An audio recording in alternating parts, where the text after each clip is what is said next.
Welcome to Slash Bash, where today I am bringing you another Entitled Parents Reddit video. In our first story, I am your mother. Let's jump right in. At the beginning of lockdown here in Germany, my mother came to me saying I should let her live with me in my house because, wait for it, I am your mother.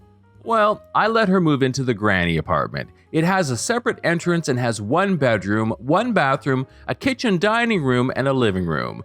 While she slept in the bedroom in the apartment, she used the main kitchen to cook her meals, but refused to cook shared meals, used the main living room to watch TV, basically acted as if she owned the house. Any of my complaints she likewise dismissed. I am your mother. It all came to a head when I was working on a computer in the living room. There was a lull while the system setup was doing its thing, so I went to the kitchen to brew tea and have a snack. During this time, my mother went into the living room to watch TV, but I had been listening to Vivaldi's Four Seasons, so she started pulling power plugs in an attempt to shut off the music. One of the first plugs she pulled was, of course, the computer I'd been working on. When I came back from the kitchen, she rejected any fault for it. According to her, it was clearly my fault because she had to shut off the music to watch TV.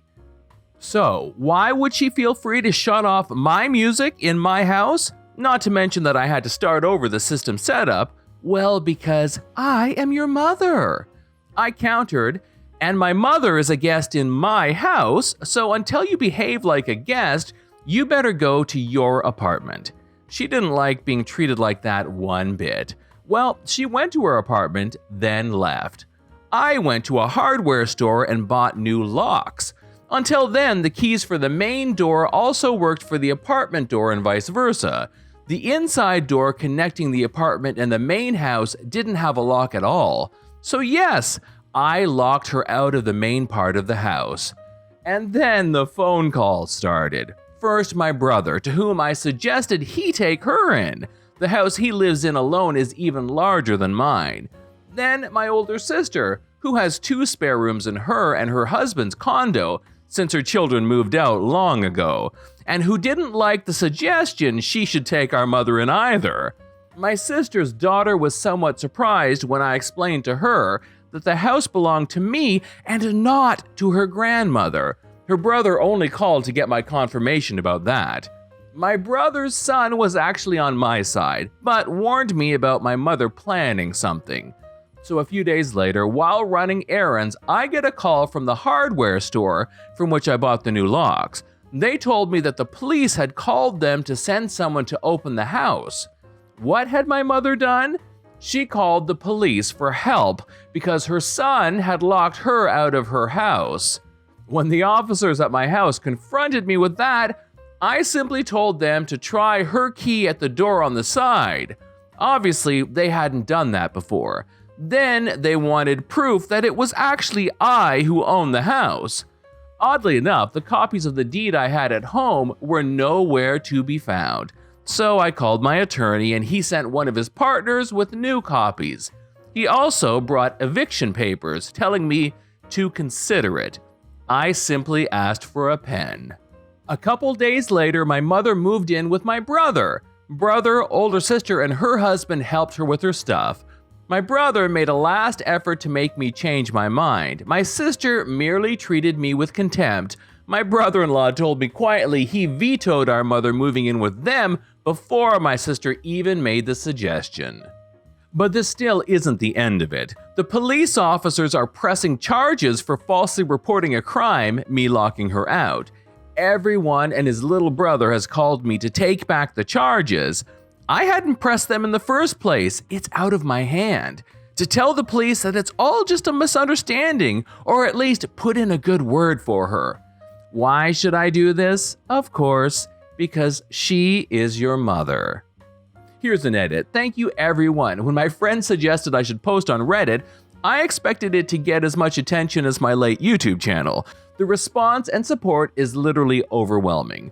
To answer some questions that came up in the comments, I'm a 45-year-old guy, the youngest of 4 siblings, a female of 47, a female of 54, and a male of 60. Never married, but I did have some long-running relationships. My mother, who is 78, lived in my house for about a year. I'm not sure exactly when she moved in, but it was after my birthday, which is in April. The incident happened 19 May, so almost 3 weeks ago. From what I hear, she's occupying my nephew's old bedroom. I haven't heard any complaints from my brother so far, but then I haven't heard anything from him and my older sister since they came to get our mother's stuff. The copies of the deed that went missing are public records. Anyone can go to City Hall, pay the fee, and get copies themselves. Anything she might try have procedures she'd have to follow. Keep that in mind. Also, my attorney is making sure nothing untoward happens to me and my property. For the criminal charges, she'll probably get nothing more than a fine in the €500 range. Should she not pay the fine, it'll go to court. Even then, it's not likely that she'll go to prison, but it will be much more costly for her. Story number 2. Entitled parent ignores her kid at a print shop. Kid loses finger. Our cast for today is an entitled parent, a counter clerk, and a staff member. I worked for a research facility which funds clinics handling patients for our area of expertise. To celebrate our first completely funded sites, we decided to create t-shirts to commemorate our success. I was tasked to design the tees and have them printed and produced for our next conference. I secured a local printer to produce the shirts, and when they were completed, I went to the printers to pick them up. When I got there and produced my invoice, they needed to prepare and wrap them, which would take a few minutes, and I can wait in the lobby. While waiting, a woman and her son, around 5, came in for her order for a family reunion. She barely paid attention to the staff, and when told to wait, she got on her phone, pretty much ignoring her son, who was running all around the lobby screaming at the top of his lungs. He then decided to run behind the counter towards the back where the printing machines were. The counter clerk tried to get the woman's attention, but she just ignored the clerk and continued talking on her phone. The counter clerk did successfully get the kid to go back into the lobby, but she was called to the back to pick up my package. The kid took this as his chance to shoot behind the counter and went running into the back. I thought one of the staff would catch him, but they were swamped with orders and just didn't see him run past.